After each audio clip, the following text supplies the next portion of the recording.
Welcome to the Next Level Human podcast. As a human, you have a job to do.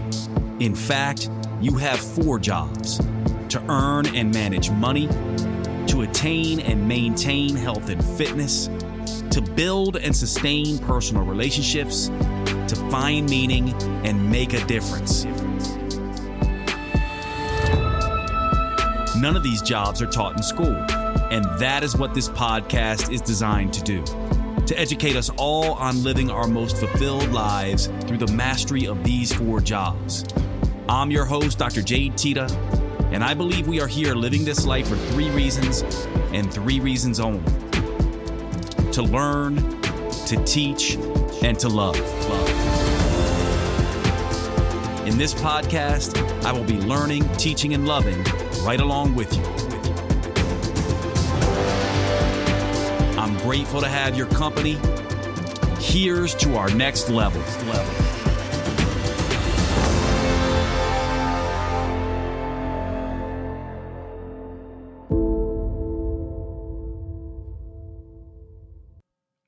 Welcome to the show, everybody. My name is Dr. Jade Teta, and I am your host. And, well, happy birthday. Not to you, but to me. This is my 50th birthday, just turning 50 years old. And I thought that I would take this opportunity to share something that's become fairly popular for me to do on social media every single year. Every single year since I turned 40, I have posted a rather embarrassing bathroom selfie to measure the progress of my physical changes. Right at 40, I was overworked, overtired, overwhelmed, very disappointed in myself and my personal failings, and kind of made up my mind to clean up my act physically and mentally and emotionally as well, and started to put effort into, that job of health and fitness, and documented the next 10 years. Because one of the things that is tough is obviously getting results, losing weight, attaining ideal body composition is tough, but then maintaining it is much tougher. And so around, what would that be? 10 years ago, obviously, in 2013, right? It would be around 2013, 2014, I started to put up this physical transformation. And after about 5 years of that, when I turned 45, it started to feel pretty silly to me. And so I started to address the mental, emotional lessons, the self-development lessons, the lessons that were most important to me. And I started to post those on social media as well as the lessons I learned in the last 45 years, 45 lessons for 45 years. And now 5 years later, I have just posted my 50 lessons in 50 years. And that's what we're going to cover in this podcast. The lessons that I have learned, and hopefully it will give you the, ability or opportunity to sit and think about the lessons that you've learned over the last several years or several decades. And so what I'm going to do is I'm going to read these 50 lessons, one at a time, all the way through 50. And then I'm going to cover a few of them that I think are important and that you may disagree with or might be somewhat controversial, and unpack them a little bit. And what I would ask is, like I do with all these podcasts, is just to understand the whole entire point of aspiring to be a next level human is that we're open to other ideas. Not that we need to agree with them, and certainly not to suggest that I am right and this is the only way to look at the world. But there is something that happens when you hear people discuss the way they see the world.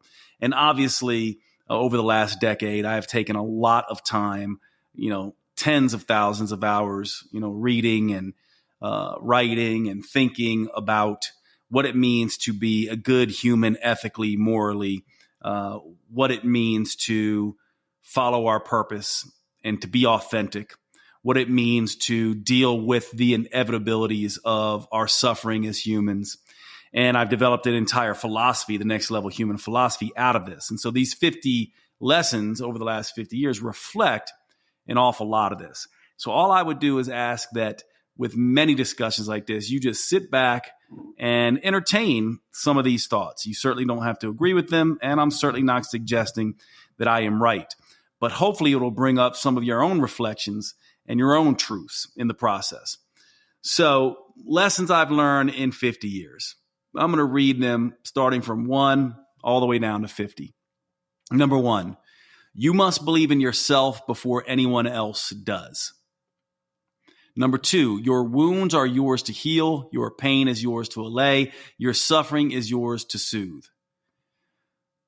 3, find friends who share your values, but not all your opinions. You learn more that way. 4, have an honor code. You need to know what you stand for, will fight for, bleed for, scar for, and even die for.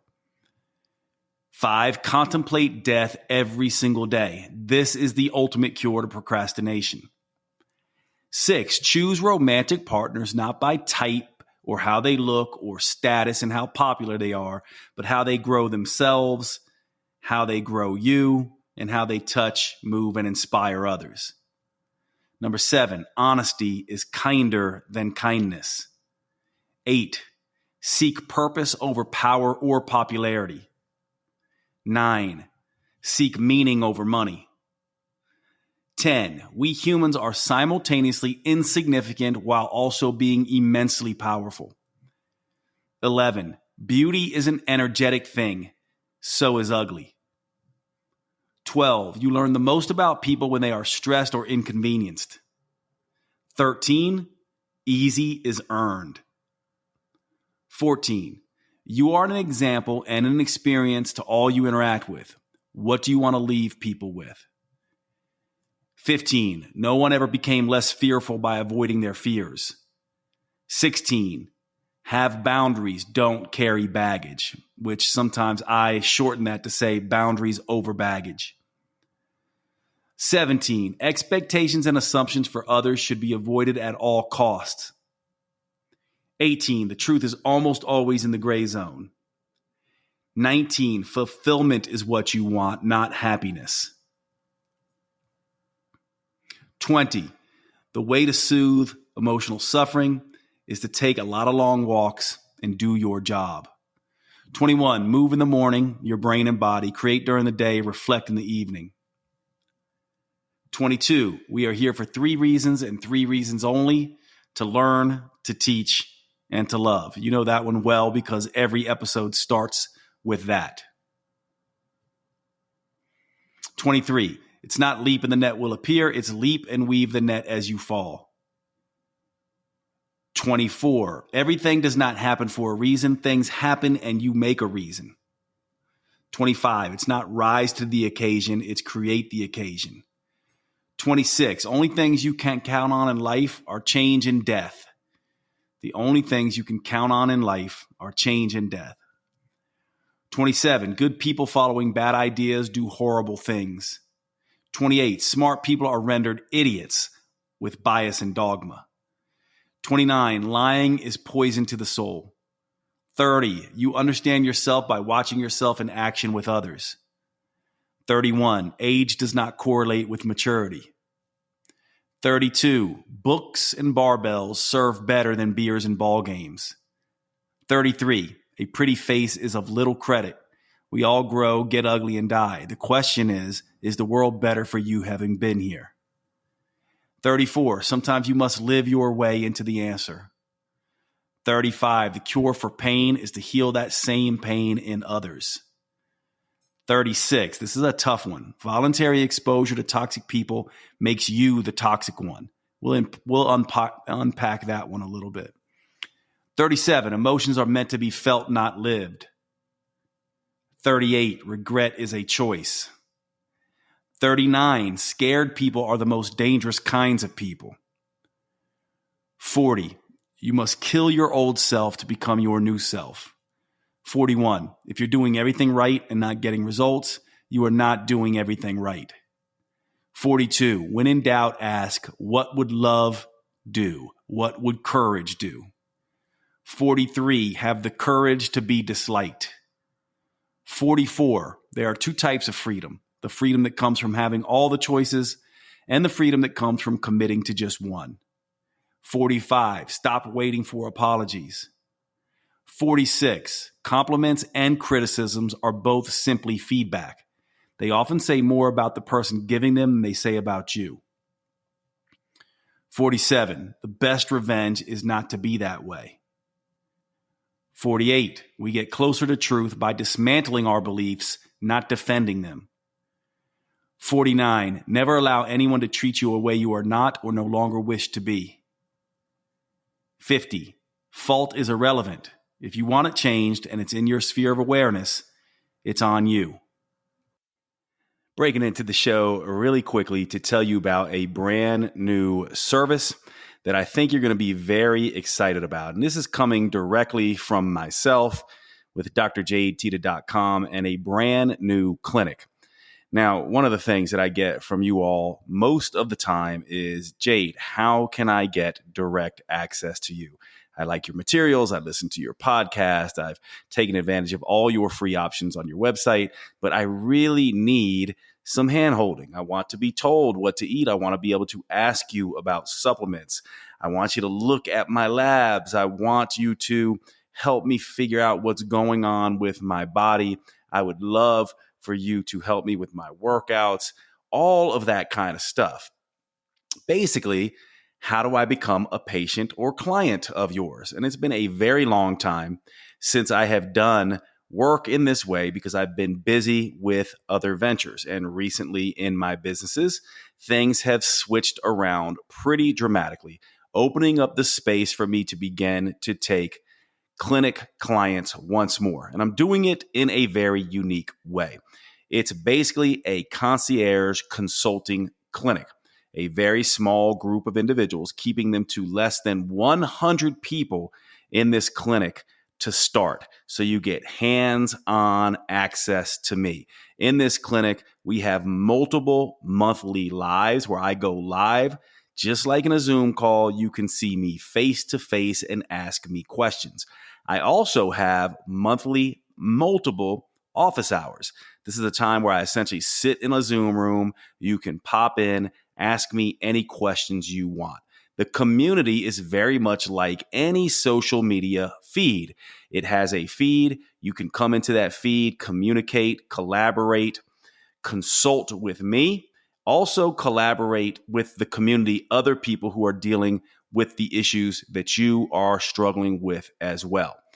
Who is in this clinic and what does this clinic specialize in? Well, it specializes in functional medicine, metabolic optimization, and weight loss in particular. So all those questions you have about hormones and how they're impacting your health and your fitness and how to lose weight, all of that stuff is tackled in the clinic. We currently have spaces limited for new members to the clinic. If you would like to see me as a concierge clinic consultant, you can now do so. All you have to do is go to drjade.com/clinic. That's drjade.com/clinic. And you can get access to me now in the clinic. And the final thing I'll say here is that for those of you who need one-on-one help, this clinic allows you to get that from me and to schedule an appointment directly with me. I only see patients and clients who are members of the clinic. So go to drjade.com/clinic. And I hope to see you in the clinic community soon. And now back to the show. So let's unpack these 50. So number 2 is one that I think a lot of people struggle with because it deals with the concept of being a victim. Your wounds are yours to heal. Your pain is yours to allay. Your suffering is yours to soothe. Now, this is very challenging to a lot of people because what we would like to think in the world is that if someone has done us wrong, that they're going to take responsibility for it. Now, what this gets at is a couple things here. Number one is that regardless of who hurt you, they may not take responsibility for it. They may not care. They may deny it. And by you insisting other people solve your pain or deal with your suffering or mend your hurt, you could be hurting and suffering and in pain for a very, very long time, because the fact of the matter is people simply may not help you. Now, this comes up with this idea of victim, the idea of I'm hurt, and therefore I'm going to fashion my identity around that hurt. I'm going to blame, I'm going to complain, I'm going to whimper, I'm going to whine, I'm going to distract, I'm going to deny.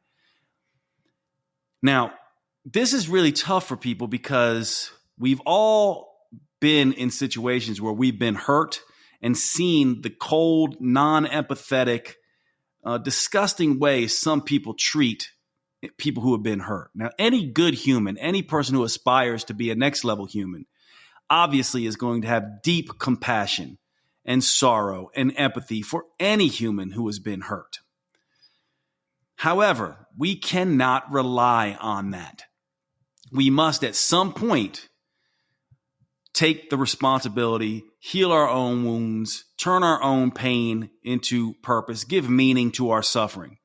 Now, when it comes to being a victim, the thing that needs to be understood, I think, is that it is a requirement to be a victim for a time. In fact, I oftentimes talk about the idea that we must feel, deal, and heal with our mental, emotional suffering.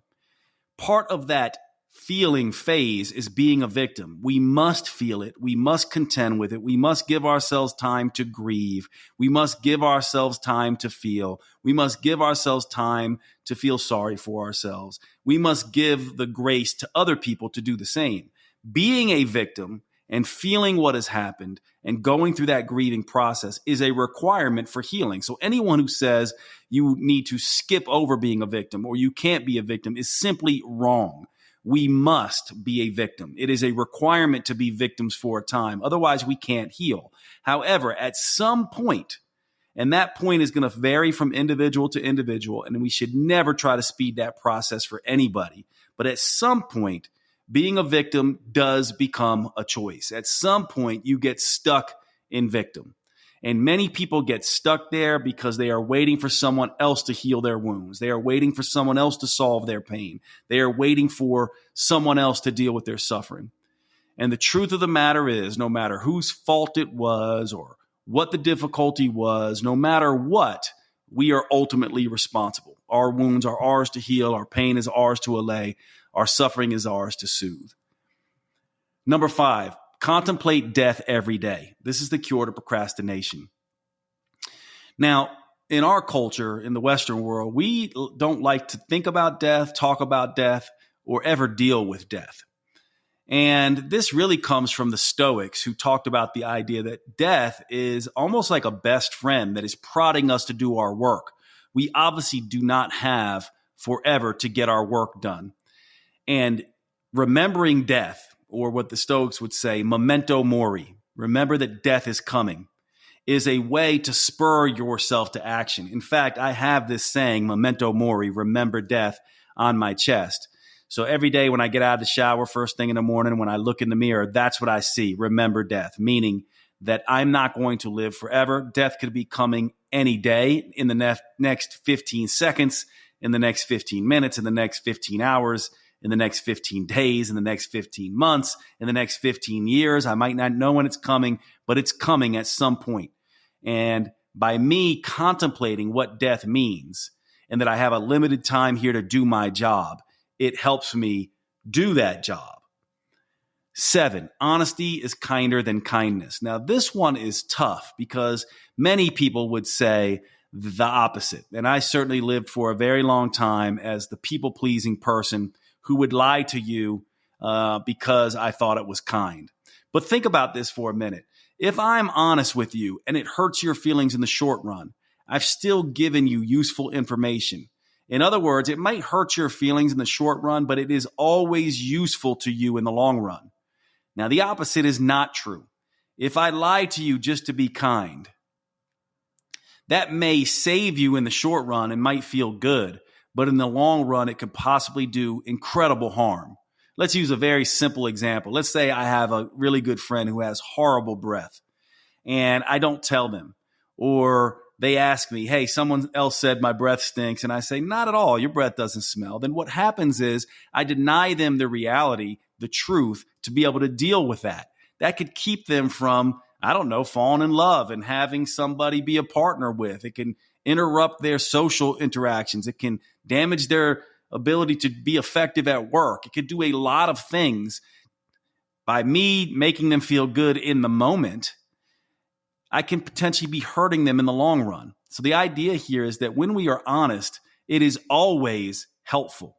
It is always helpful in the long run, although it might not always be the nicest thing to say. Number 10, we humans are simultaneously insignificant and immensely powerful. The other day I was having a conversation with a friend, and they said something to the effect of, am I a narcissist, or do you think I'm a narcissist? And what I said to them is, a narcissist would never ask that question. A narcissist thinks they are so important, right? So special. And a lot of our rhetoric in the world of personal development is, you're so special and you deserve. And what I say is, no, you're not. There's nothing special about you at all. Your suffering has been suffered the same way through thousands of generations by millions and billions of people before you. There's nothing special about you. However, you can do something special for the world. And in that way, you are immensely powerful. So on the one hand, you are just a speck of dust in a sea of dirt. There's nothing significant about you at all. There's no talent that other people haven't had. There's no good looks that, make you special. People have had amazing looks. People have had amazing talent. People have suffered the way you've suffered. Nothing makes you special but what you do in the world. Now, while you are completely insignificant, you are also immensely powerful and beautiful. And as humans, there is power in walking that line. No, I am not special. And at the same time, I am badass and powerful. I can be arrogant enough to know I am special and can contribute in meaningful, powerful ways, and yet insecure enough to know I am not special. This would be humble confidence. Humans are simultaneously insignificant and yet at the same time immensely powerful. We should be walking that fine line between the two. 11, beauty is an energetic thing. So is ugly. Hopefully you can relate to this. Think about the world today where it's all built on this physical outward appearance and how ugly some people are inside. There are physical ways we describe physical beauty. Someone is gorgeous. That tells us they're physically beautiful. But beauty is not just a physical beauty. It goes deep into the spirit. It's the way you show up in the world. You cannot be truly beautiful without having that kind, generous, loving energy about you. And so we all know beautiful people who might not be the best looking things on the planet. We also know very attractive people who are incredibly ugly. So it's important for us to understand that beauty is an energetic thing and ugly is as well. Number 13, easy is earned. For some reason, there's this idea that when we try something new, especially as we get older, it should be easy, that it shouldn't be hard. But the truth of the matter, nothing is ever easy. Think about when you learned to walk, how difficult that must have been, how frustrating that must have been. First, having to roll around on our backs and then roll around on our stomachs and then push ourselves up into all fours and then crawl around and then try to stand up and then wobble around and fall so many times before we can learn. And now walking is so incredibly easy. It's because we earned it. And everything in life is that way. Nothing is easy. Easy is earned. 17. This one is tough. Expectations and assumptions for others should be avoided at all costs. Now, a lot of people will argue with this and say, well, how can you possibly not have expectations for people? And what I would say here is that, yes, expectations are important and assumptions are important, but they shouldn't be for others. They should be for you. In other words, this is about boundaries, right? And I can't expect that someone's going to treat me kindly or hold the door open for me or treat me fairly or anything like that. But what I can do is I can expect and assume that if they don't, I will have boundaries and standards and react in a particular way. So while I can't expect for you to treat me a particular way or behave a certain way, I can't control you in any way, I can have expectations for myself to distance myself from you, to avoid you, to not deal with you, right? And so expectations and assumptions really should be for ourselves, not for other people.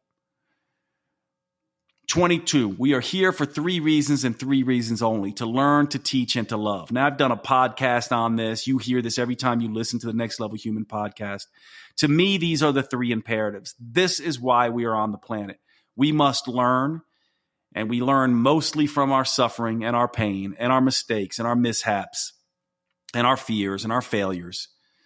And then once we learn those lessons, our next job is to teach, to share our story, to teach what we've learned to others.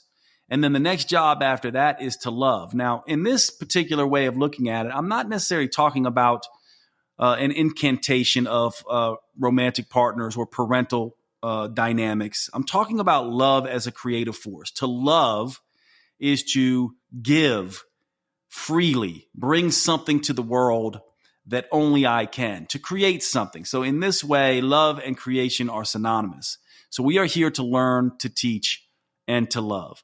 And by the way, when I say create something in this love category, I don't mean you need to create a podcast or write books like I've done or anything like that. Actually, it really is just about your intention, the way you show up in the small things, the way you show up in the line waiting, to get coffee, the way that you show up at the queue when you're getting ready to get on an airplane, the way you bring your energy and your experience and your example to the world when you interact with service professionals or your friends or your family or your coworkers. This is your creative potential, the experience and example you bring into a room. 24, everything does not happen for a reason. Things happen and you make a reason. Now, I get it. A lot of you are going to completely reject this one because so many people love this saying, everything happens for a reason.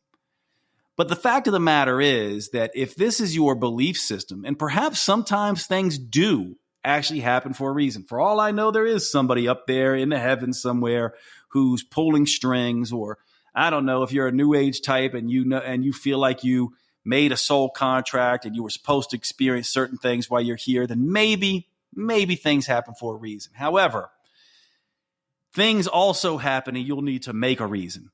Sometimes things happen and you need to choose a reason. And the reason why this is one of my rules is because I've certainly had things happen in life where I was waiting for a reason to fall on me. And if I had kept waiting, I would have been waiting forever. I think what really happens is things happen to us and we forget that we made meaning out of it. We humans are meaning-making machines. And so this is a gift that we have. This is part of our power.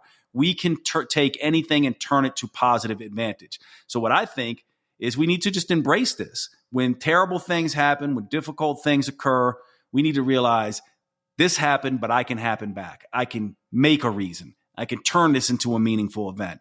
I can turn my pain into purpose. I can turn my suffering and make it a source of meaning. I can use my hurt to help. Things happen, we make a reason. 36, voluntary exposure to toxic people makes you the toxic one. Now, again, this is another one that I know will trigger many people, and I understand why. And hopefully you know this is not about being cold-hearted. It's simply about looking at the fact that sometimes we can talk about this person's a narcissist, and this person's toxic, and this person drains me, and this person does this, this, and this. But at some point, if we continue going back to that narcissist and that person who drains us, etc., and we don't either avoid them altogether or erect standards and boundaries if we can't, then aren't we the toxic ones? If you drink a little bit of poison every day, isn't that voluntarily making yourself toxic? Can't we then say that perhaps we are the ones, we're the problem, we need to break the pattern, we need to create the boundaries, we need to erect the standards, we need to break the chains that bind us to these toxic exposures? And this goes for dealing with people, this goes for dealing with toxic foods. This goes for dealing with any toxin you can imagine. 37, emotions are meant to be felt, not lived. This is the idea that we humans are here to have experiences. They teach us the difficult ones, the beautiful ones, But emotions are not meant to be stuck in our psyche. As soon as they get stuck, especially the negative emotions, the emotions of afraid, which you probably heard me talk about before. Afraid is an acronym. It stands for the emotions: anger, frustration, resistance, anxiety, insecurity, and depression. These emotions of afraid and the derivatives of these emotions, when we get stuck in these, our growth stops. We start to degrade ourselves and devolve. What we need to do is move into our elevated emotions: gratitude, joy, abundance, right? These kind of love, these kinds of experiences.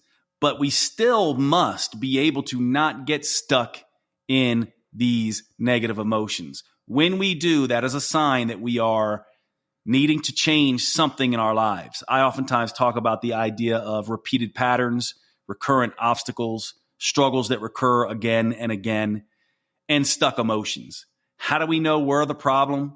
We know that when we get the same repeated struggles, recurrent obstacles, and stuck emotions. And so use these as signs, psychological signs. Emotions are like the GPS of the spirit in a sense. They tell us where we are and where we are headed. And when we get stuck in these emotions of afraid, it's like being stuck in a traffic circle and just going in circles again and again and again and again. When we see these stuck emotions, we need to realize it's okay to feel depression. It's not okay to be stuck in depression. It's okay to feel anger at times and express anger at times. It's not okay to be stuck there. 38, regret is a choice. Now, I know that people don't like this one either because they might say, rightly so, well, Jade, you talked about the idea that we're here to learn, we're here to teach, and we're here to love. How are we going to learn if we don't have regret? So maybe what I'm trying to say here is that regret is a choice. And really what I'm saying is ruminating on past regrets is a choice. So yes, have regret in the short run. Wow, I wish I had done that different. But don't ruminate on your past. That becomes a choice. So yes, learn the lessons. And I would argue that once you've learned the lessons, there's no reason to regret. In fact, if you learn the lessons, there won't be regret there at all. There'll be gratitude. And so when you are able to get the lessons from something that you would normally regret, you turn regret into gratitude. And so in that case, regret is a choice. 43, we must have the courage to be disliked.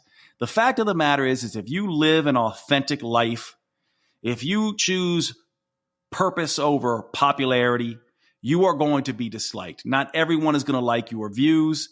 Very much like this list of 50. Some of you simply will not like it. And who knows, maybe some of you will listen to this list of 50 and go, I don't like Jade. That cannot stop me and shouldn't stop you from living your authentic life.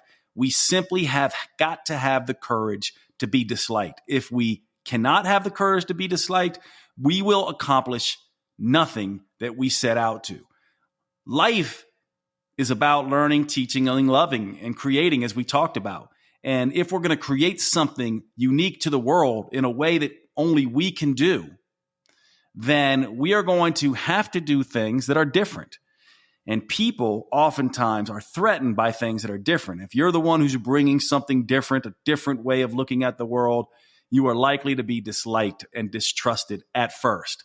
So have the courage to be disliked and even take it as a badge. If you're getting hated on, if the trolls are coming after you, or people are saying negative things about you, it's a good, sort of chance that you are doing something powerful and different. And you need to have the courage to be disliked. That doesn't mean don't take feedback, right? If you're seeing recurrent struggles, repeated obstacles, these stuck emotions, and you're getting the same feedback over and over again that you're not a good person or that you're doing the wrong thing, then you want to look at that. Now, how would you know? You know when it's a pattern. If someone dislikes you for something and they express it to you, and then you hear that with almost every single relationship you have, that's something to pay attention to. However, if this is something only related to a certain amount of people who tend to hate simply because they hate, then it's them and probably not you. 44, there are two types of freedom. The freedom that comes from having all the choices and the freedom that comes from committing to just one. You know, in my younger years, and a lot of men fall prey to this as well, I had this thing where it's like I didn't want to ever settle down with a woman. There was just too many options, right? I said, I want to date her. I want to date her. I want to date her. I want to date her. I wanted my freedom, right? And what I realized is that when you have so many choices all the time, okay, fine, that's one type of freedom. But there's also a very powerful freedom that comes from just committing to one person or one thing or one choice. This includes in business. This includes in personal relationships. This includes diet and exercise. You know, there's a related rule that I live by that didn't yet make it on this top 50, but that is if you're not focused, you're fucked. With this, which this rule kind of gets to, this idea that, you know, if you focus on one thing and you make your choice, you free yourself from the anxiety of all the multiple choices. So it's useful to understand these two types of freedom. 46, compliments and criticisms are simply feedback. They often say more about the person giving them than they say about you. This is a really big one that I have learned as I've been out in the world, writing books, on social media, sharing my experience, my education, doing a podcast like this idea that I get hated on a lot, get loved on a lot too, but I get hated on a lot. And so you get people saying, oh my God, you're so wonderful. And you get people, you know, coming on and saying, oh my God, you're so horrible.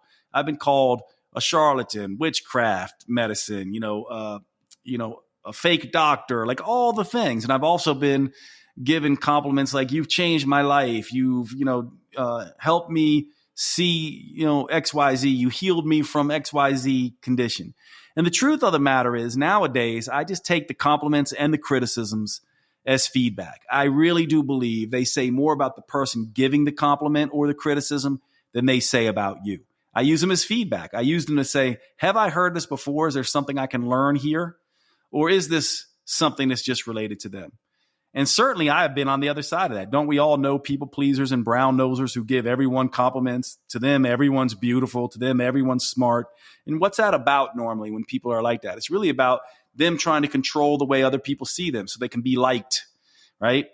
These are usually people who don't have the courage to be liked. And so what I would say is simply take the compliments and the criticisms and say thank you, right? Someone says, you're full of shit, can't stand you. Thank you. Someone says, you're the most amazing human. I love you so much. Thank you. Both are feedback.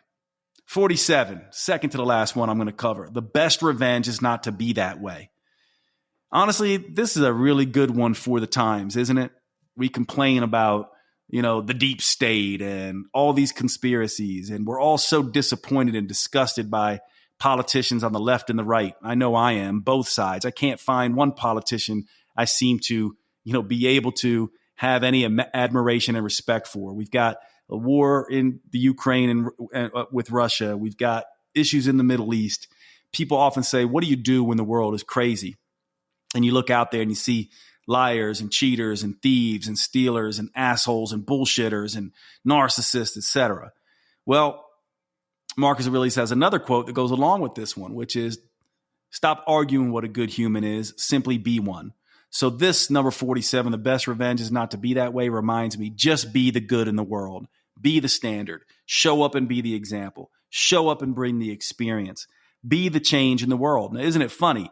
This quote by Marcus Aurelius happened 2,000 years ago. We oftentimes think of the be the change quote as Gandhi. Be the change you want to see in the world. This was a quote by Gandhi. Well, Marcus Aurelius said that 2,000 years before Gandhi did. And I'm sure there's someone else who said this. This to me is a universal truth.